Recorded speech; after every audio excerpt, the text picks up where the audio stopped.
video kali ini, aku akan menjelaskan materi lanjutan mengenai pengenalan Tailwind CSS dan penerapannya, pembuatan from state, reusable component, dan conditional rendering.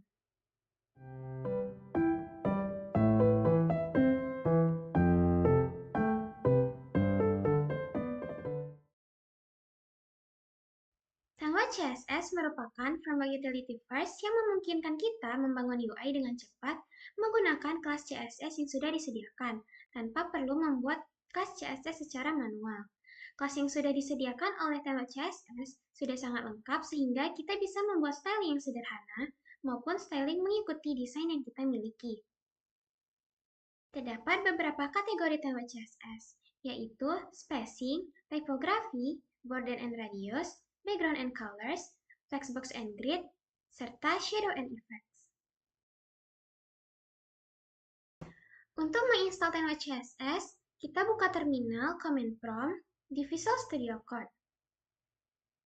Lalu ketikkan perintah ini untuk menginstalasi semua package yang dibutuhkan.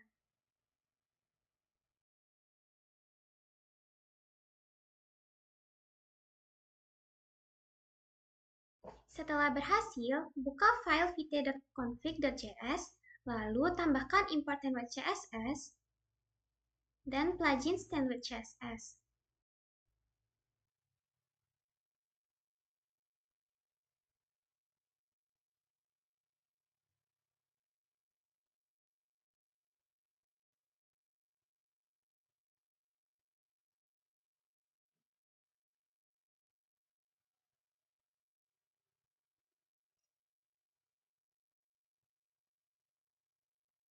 Dalam penggunaan Tailwind CSS ini, ada extension yang dibutuhkan untuk mempermudah pembuatan CSS. Extension ini membantu auto-suggestion untuk kelas Tailwind, hover preview untuk melihat warna, ukuran, dan lain-lain, linting dan error checking untuk kelas yang salah. Aku udah ada terapkan Tailwind pada file ini. Parent komponen Tailwind CSS menampilkan button belajar.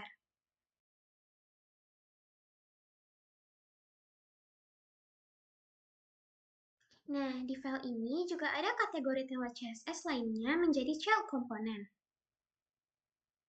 Child component spacing akan mengatur margin atau jarak luar dan padding atau jarak dalam dari elemen. Yang hasilnya seperti ini.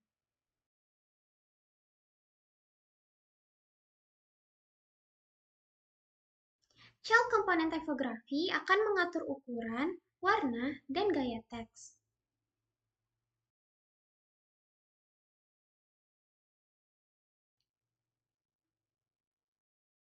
Child component border dan radius akan menambahkan garis tepi serta membuat sudut membulat.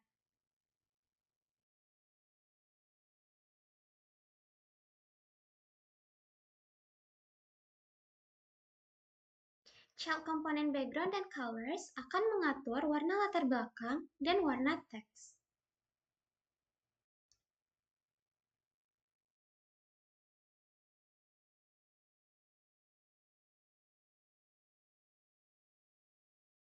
Child component flagbox dan grid akan membantu menyusun tata letak dengan mudah.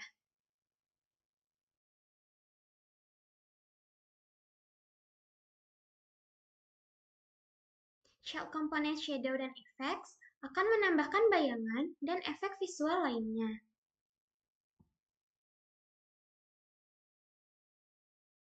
Nah, di halaman yang sama ini juga menampilkan dua card inputan. Yang pertama adalah card tambah user, dan yang kedua adalah card hitung gaji bersih. Untuk kedua card ini menggunakan state, reusable component, dan conditional rendering yang akan aku jelaskan satu-satu.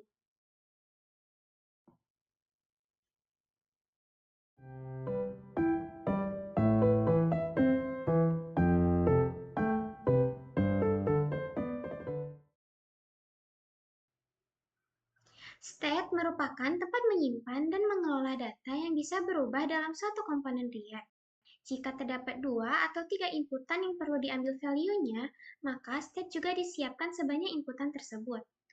Jika form diisi oleh user, kita perlu menyimpan data tersebut ke state agar dapat diolah seperti validasi, perhitungan, atau mengirimkan ke API.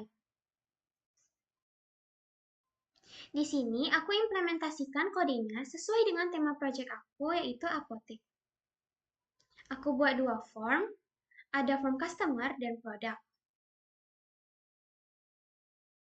Blok ini merupakan state tersebut. Constant ini mendeklarasikan variabel-variabel apa saja yang dibutuhkan untuk menyimpan datanya. Menggunakan useStat dengan tanda kutip ini menandakan nilai awal variabel adalah string kosong yang akan diambil nilainya dari inputan user.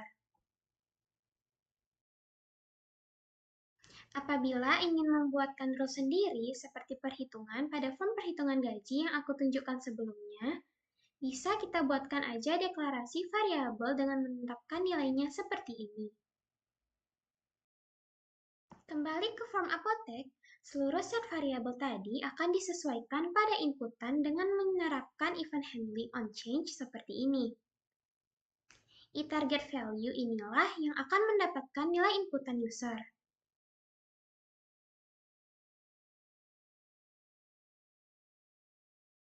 State yang telah dibuat tadi akan diperbaharui secara otomatis setiap kali user mengetik di inputan tersebut.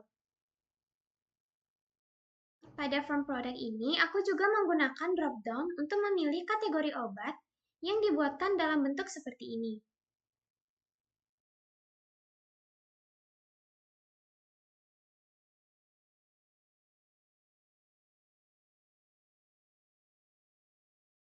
Pada form customer, aku menggunakan radio button pemilihan gendernya yang dibuatkan dalam bentuk seperti ini.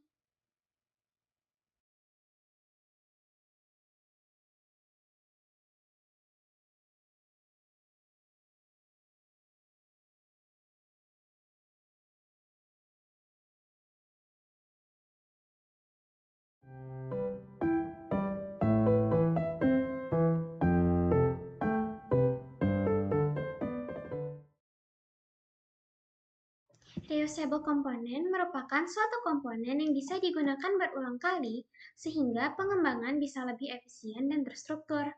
Umumnya, reusable component menerapkan konsep single responsibility di mana setiap komponen bertanggung jawab untuk suatu tugas khusus agar komponen dapat digunakan kembali pada tempat yang dimana memiliki tugas dan fungsi yang hampir sama. Reusable komponen ini aku letakkan dalam satu folder components. Di dalamnya terdiri dari 4 komponen yang aku butuhkan untuk tampilan form tadi.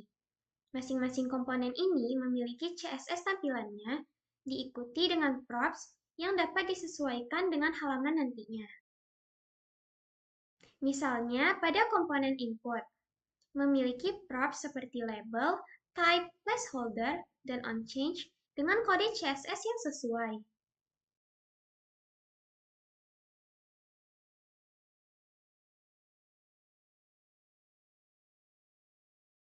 Pemanggilannya bisa dilakukan dengan memanggil nama komponen menggunakan tag. Sesuaikan nilai props dengan kondisi.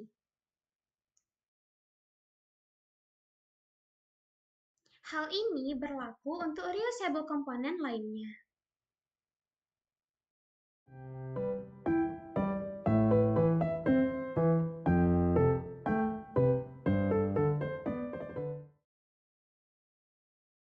Conditional rendering merupakan sebuah fitur yang dapat membantu untuk menentukan tampilan dari sebuah komponen bergantung pada kondisi tertentu yang sudah ditetapkan.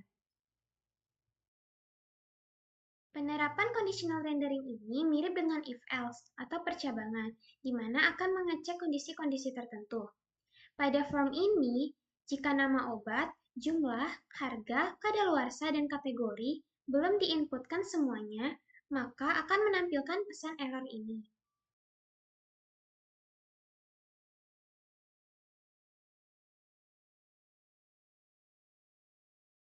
Jika sudah terisi semuanya, akan menampilkan pesan dengan tipe info.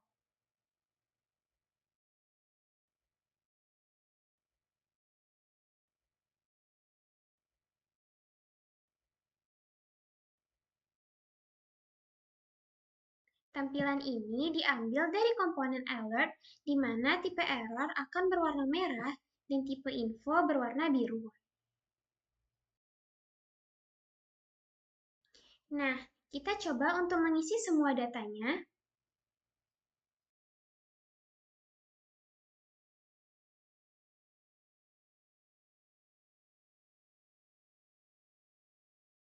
Dan tekan button simpan data, lalu akan muncul pesan data berhasil disimpan.